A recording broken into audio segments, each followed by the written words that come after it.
Et avant de retrouver Charles Janus pour Chronocac, un indice qui vient de tomber, celui des prix à la production en Allemagne, eh bien, c'est une surprise puisque cet indice a baissé de 4,2% d'un mois sur l'autre, alors que le consensus tablait sur une augmentation de 0,9%. Donc c'est une surprise, une bonne surprise, et il s'agit de la première baisse sur un mois depuis mai 2020.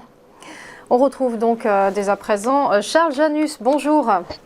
Bonjour Roselyne. Vous êtes coach chez Interactive Trading et donc ça sera l'un des rares, l'indice dont je viens de parler, l'un des rares chiffres de la semaine concernant les marchés. La semaine promet d'être calme.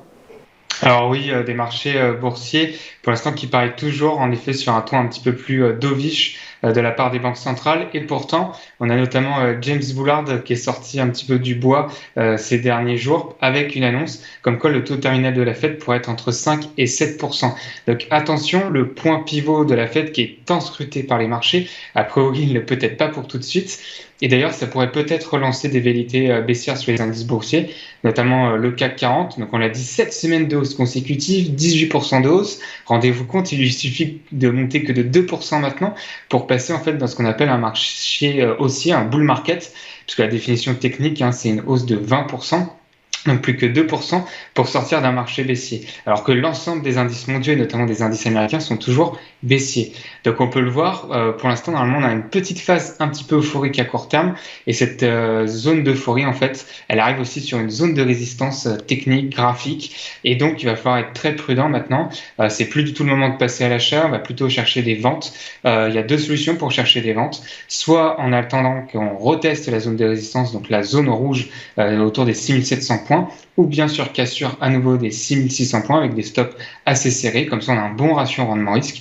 Et puis élément technique supplémentaire que l'on peut scruter de très près, c'est cette moyenne mobile à 11 périodes en données journalières qui est ascendante, et donc si jamais elle était enfoncée, ça serait très important et un très important signal pour les vendeurs, puisque ça donnerait en fait des signaux assez intéressants pour aller viser notamment les 6400 points. En fait, cette moyenne mobile, je ne sais pas si vous le voyez bien, mais sur le graphique, elle a relancé à 4 fois les cours à la hausse. Donc si on franchit ce barrage, eh bien, il n'y aurait plus beaucoup de choses pour retenir les vendeurs. Et puis, autre élément, cette semaine, ça devrait être relativement calme. Pourquoi ? Parce que jeudi, les marchés boursiers américains seront fermés. Vendredi, ça sera une demi-séance. Et puis, on n'a que mercredi qui va être intéressant en termes de statistiques, notamment sur le plan macroéconomique, avec des PMI et ainsi que les minutes de la Fed. Donc, une semaine plutôt calme sur le plan macroéconomique, très peu d'heures de séance a priori à attendre. Et puis, on est sur une résistance, donc beaucoup de prudence. Les achats, c'est plus le moment. On va plutôt surveiller pour passer à la vente, notamment sur l'ensemble des indices mondiaux, mais notamment sur l'indice parisien. Merci beaucoup, Charles Janus, pour votre décryptage et belle journée à vous. À suivre après une courte pause, nous retrouverons les Market Movers.